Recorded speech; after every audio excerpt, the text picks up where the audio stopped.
On Christmas Day, the newest leader of the Catholic Church stood before 26,000 people in St. Peter's Square and did something popes have done for centuries. He prayed for peace. But Pope Leo XIV, the first American pontiff elected just 7 months ago after Pope Francis's death, didn't offer vague blessings. He named the wars. He described the tents in Gaza exposed to rain and cold. He called on Russia and Ukraine to find the courage for direct dialogue. And then the world moved on to Christmas dinner, leaving his words hanging in the air like snow that melts before it settles. The Pope's message targeted conflicts, tearing through multiple continents. He spoke of Ukraine, where tens of thousands have died since Russia's invasion in February 2022, where eastern cities lie decimated and millions have fled their homes. May the parties involved find the courage to engage in sincere, direct, and respectful dialogue, he urged, acknowledging recent separate talks between Russian and Ukrainian officials with U.S. negotiators. Ukrainian President Volodymyr Zelensky outlined key points of a peace plan this week, but Russian President Vladimir Putin has shown no willingness to compromise, doubling down on hardline demands that would legitimize territorial seizures. The Pope's call for dialogue lands in this reality where one side seeks survival and the other demands surrender, making courage for talks feel less like moral virtue and more like impossible mathematics.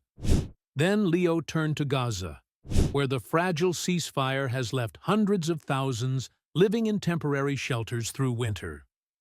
How can we not think of the tents in Gaza, exposed for weeks to rain, wind, and cold, he said, adding that inhabitants have nothing left and have lost everything.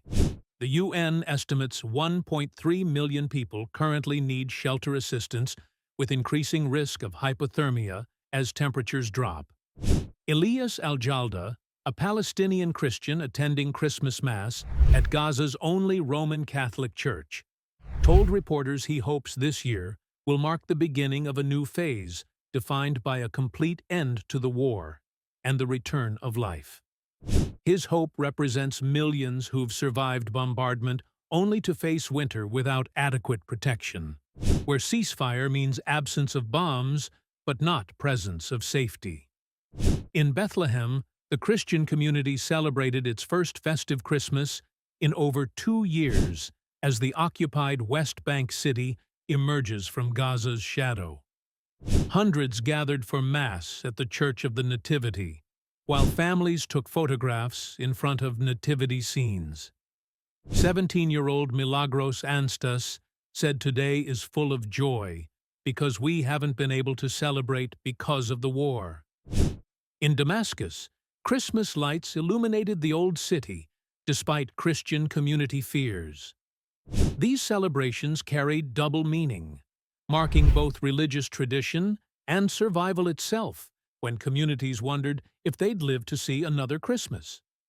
Meanwhile, in the United States, President Donald Trump issued a starkly different Christmas message, wishing Merry Christmas to everyone, including the radical left-wing scum, turning a day of proclaimed peace into another opportunity for division. The contrast between the Pope's call for dialogue and Trump's antagonism illustrates why religious appeals for peace often fade without impact. Leaders invoke peace when convenient, but practice confrontation when profitable, whether through military pressure like Putin's demands or political rhetoric like Trump's insults. The Pope condemned war's senselessness and the rubble and open wounds it leaves behind, calling for solidarity with those in need. But words from Rome don't stop missiles in Ukraine or rebuild homes in Gaza. They don't convince autocrats to negotiate in good faith or persuade democracies to prioritize humanitarian aid over geopolitical leverage. What they do offer is witness, a refusal to let Christmas pass without naming the suffering that continues while others feast. 26,000 people heard the Pope's message in person. Millions more heard it through media. And most will forget it by tomorrow because peace requires more than prayers.